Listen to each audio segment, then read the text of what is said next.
pechkuzdan yig'ma ko'radi. Xo'p, ko'rinishi yig'ilgan holat va shunday holatda bo'ladi. Mana. Nihoyatda qulay. Hech qancha joy egallamaydi. Boshiga ham solib, bu asosan ko'proq tashqariga to'qoqqa chiqqaningizda, mayopga chiqqaningizda nihoyatda qulay. Hozir buni yig'ib ko'rsatib beramiz.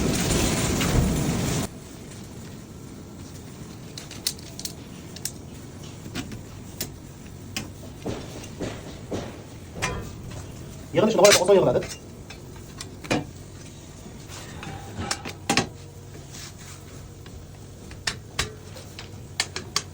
Taxminan bir 20 sekund yig'ib qo'ysa bo'ladi.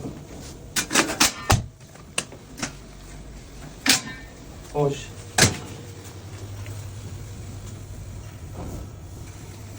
Endi buni yana qaytadan yig'ib ko'rsatib beramiz.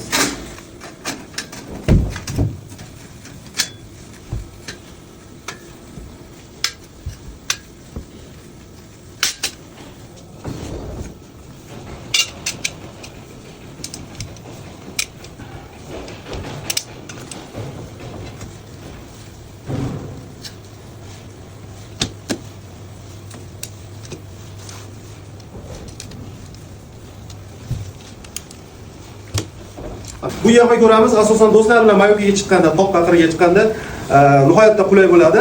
Tez yig'ilib, tez yana joyiga qaytarib yig'iladi. Tez tiklanadi, tez joyiga qaytaradi. Xo'p, mashina hech qancha joy egallamaydi. Nechta shashli sig'adi? 20 dan shashli sig'adi. Va endi ham katta standart ko'rilardek 20 sm ga yaqin 19,5. Xo'p, buni machasiga 80 dan oshib 20 ta shashli bemalol sig'adi. Xo'p, bunda domlar uchun ham nihoyatda qulay bo'ladi. Domda yashaydigan akalarimiz bo'lsa, mana bayram yaqin, yangi yil yaqin bemalol olib ishlatib, shashlar pishirgandan keyin yana yerga qo'yib qo'ysangiz, hech qancha joy egallamaydi. Domda yashaydigan akalarimizga olib ishlatsa nihoyatda qulay bo'ladi.